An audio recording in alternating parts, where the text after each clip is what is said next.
Hello and welcome to this new video on how to change currency at Airbnb. So if you are new here, subscribe and press the notification bell icon so you don't miss any upcoming further videos.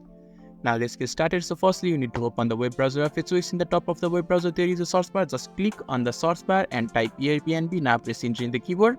After that, you just have to click on the first search result that is shown to you, that is Airbnb, and the Airbnb interface will be shown to you.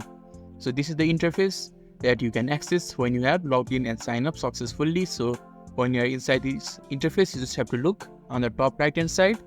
There is a small globe icon, so you just have to click on that icon and a pop-up box will appear.